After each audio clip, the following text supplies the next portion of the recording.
How many films can you name that took 25 years to have their true vision presented to the public when its initial form gave people the wrong impression when it first showed up in cinemas? The film I'm talking about, in case you haven't guessed from the title, is Blade Runner. 2017 marks the Ridley Scott film's 35th anniversary and the advent of a second installment that has spent many years being developed. I won't be talking about the cuts and behind-the-scenes issues concerning the film in this commemorative video, but I will say that if you want to know more, you should get the documentary Dangerous Days Making Blade Runner, or providing you don't want to go on a spending spree, watch Oliver Harper's retrospective, which is top quality stuff. So what can I, of all the people who've looked at this film, bring to the table of dissections, analyses, and so forth?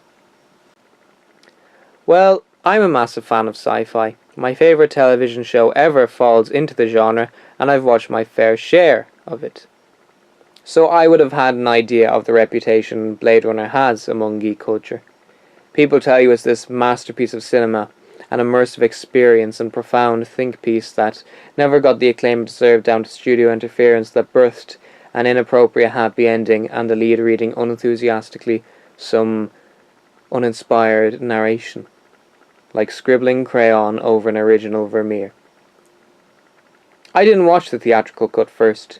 My exposure to Blade Runner was the 2007 final cut, the one considered by the majority of film buffs to be the definite article. The version that should have come first. If you've never watched the film before, I would say you shouldn't judge it on first viewing.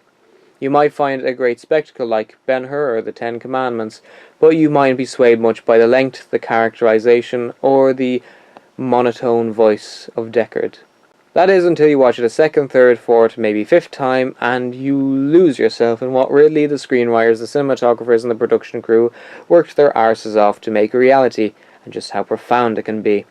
Most people point to Rutger Hauer's famous Tears and Rain speech, but another one can be seen in the character of Rachel in that scene where she's told truth she never knew about, and in the ambiguity of who the real hero of the story is. And I have to comment on Vangelis' score for Blade Runner. Career best stuff. Of the time but timeless, the impact of which is still felt today. I would have no qualms in listening to it more than once. Highlights including Memories of Green, End Titles, Blade Runner Blues, and Tales of the Future.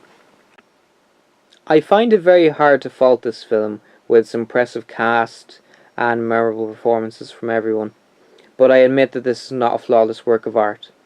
While the set design is of an extremely high standard, that bit with the girls wearing hockey masks like a sexy Jason Voorhees Halloween costume is just odd. And that tacked on nookie scene that sadly can't be helped in the grand scheme of things, no matter how masterfully Vangelis crafts a love theme. By the way, I don't give a shit if Rick's a replicant or not. If they're going to answer it in 2049, then okay, but I'd prefer it if they left it open. Less is more and all that. Side note, living in this era in the 2010s is quite a strange experience when I take into account that I'm technically living in the universe the late Philip K. Dick created and Ridley and co. realised. At the time of recording this, we're 2 years away from the events of this film. How surreal is that? We're also living in the world of The Running Man, the film, not the book, and we've passed the future seen in Back to the Future. Jesus. So, Blade Runner is one of the best things to ever have happened to science fiction ever. Buy the final cut because that's the only one that matters, and keep watching it. I know I've done so. 9.5 out of 10, a bona fide classic. And I'll see you all next time for Blade Runner 2049.